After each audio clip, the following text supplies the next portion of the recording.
সুপ্রিয় দর্শক শ্রোতা ভাই বোন, একজন মুমিনের কাছে বছরের যে কোনো দিনের চাইতে গুরুত্বপূর্ণ এবং তাৎপর্যপূর্ণ দিন হলো আরাফাতের দিন।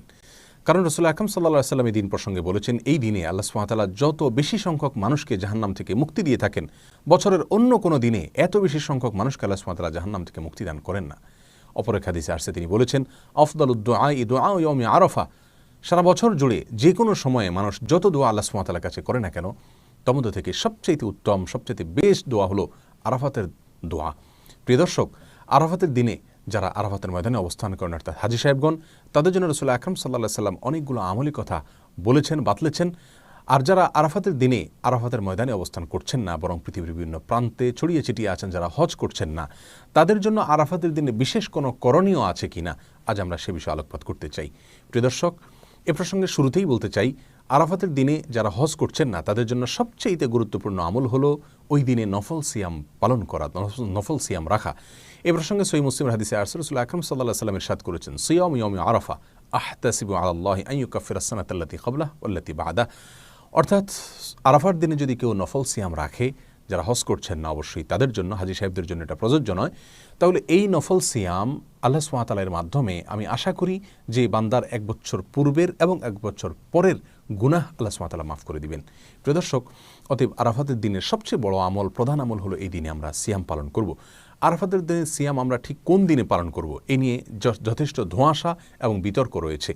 স্কলারদের মধ্যে থেকে অনেকে বলে থাকেন, যেহেতু রাসূল আকরাম সাল্লাল্লাহু আলাইহি ওয়াসাল্লাম আরাফাতের দিন বলেছেন, 9 তারিখ বলেননি, অতএব আরাফাতের দিনটি সৌদি আরবে যদিও চন্দ্র মাসের 9 তারিখ হয়ে থাকে, তারপরেও যেদিন হাজী সাহেবগণ আরাফাতে অবস্থান করছেন আমরা ওই দিনে রাখবো, কারণ আরাফাতের দিন সেটা আমাদের দেশে 8 তারিখও হতে পারে।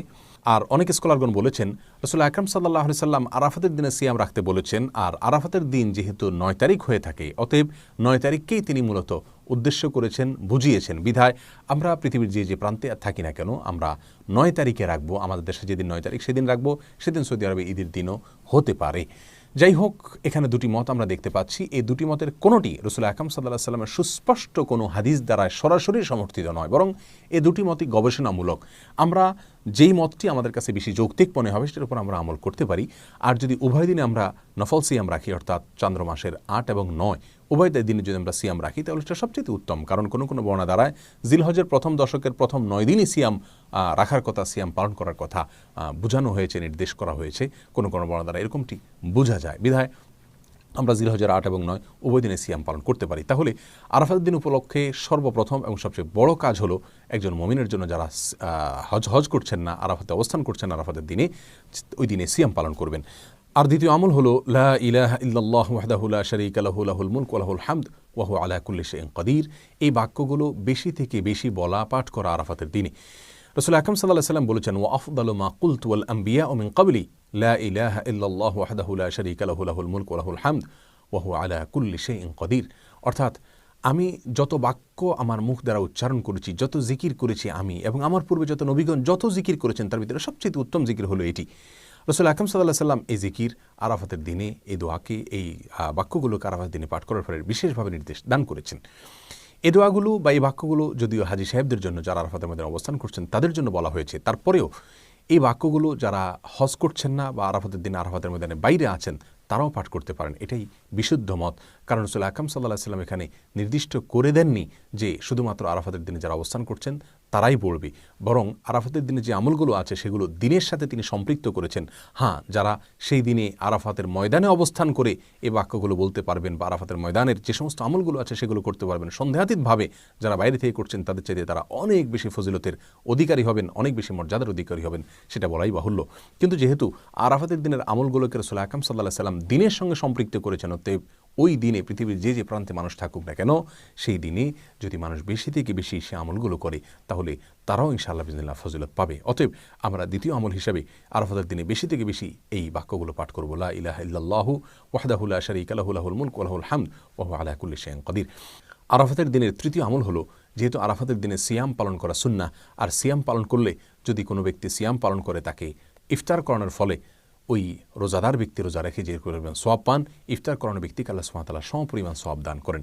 অতএব আমরা আরাফাতের দিনে, যেহেতু অনেকেই রোজা রাখে থাকেন, আমরা রমজান মাসে একে অন্যকে ইফতার করাই, কিন্তু আরাফাতের দিনে, এই দিনেও যেহেতু মুসলমানদের মধ্যে একটা বড় অংশের মানুষ সিয়াম পালন করে থাকে, অতএব এই দিনে আমরা একে অন্যকে ইফতার করানোর চেষ্টা করব ইনশাআল্লাহ। এই আমলটি আরাফাতের দিনের জন্য নির্দিষ্ট নয়, খাস নয়, বরং এটি যে কোনো সময় আমার কোনো মুমিন ভাই, কোনো মুমিন বোন যখন সিয়াম পালন করবেন, তখন তাকে ইফতার করানোর এই আমলটি ভ্যালিড থাকবে এবং প্রযোজ্য হবে। যেহেতু আরাফাতের দিনে অনেক বেশি মানুষ নফল সিয়াম রাখে বিধায় এই দিনে এই আমলটির কথা আমি যেহেতু স্মরণ করিয়ে দিলাম।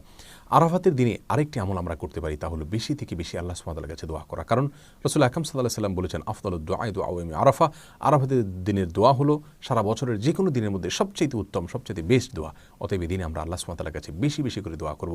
আল্লাহ সুবহানাহু ওয়া তাআলা আমাদের সকলকে আরাফাতের দিনে নফল সিয়াম পালন করা এবং লা ইলাহা ইল্লাল্লাহু ওয়াহদাহু লা শারীকা লাহু লাহুল মুলকু ওয়া লাহুল হামদু ওয়া আলা কুল্লি শাইইন কাদির, এই বাক্যগুলো পাঠ করা এবং এই দিনে বেশি থেকে বেশি আল্লাহ সুবহানাহু ওয়া তাআলার কাছে দোয়া করা, আল্লাহ সুবহানাহু ওয়া তাআলার কাছে ক্ষমা চাওয়া। যেহেতু জাহান্নাম থেকে আল্লাহ সুবহানাহু ওয়া তাআলা মুক্তি অনেক মানুষকে দান করে থাকেন, যদিও এটা বেশিরভাগ ক্ষেত্রে এটা হাজী সাহেবদের জন্য, যারা আরাফাতের মধ্যে অবস্থান করছেন তাদের জন্য প্রযোজ্য। তারপর আমরা যারা বাইরে আছি তারাও আল্লাহ সুবহানাহু ওয়া তাআলার কাছে মুক্তি চাইতে পারি।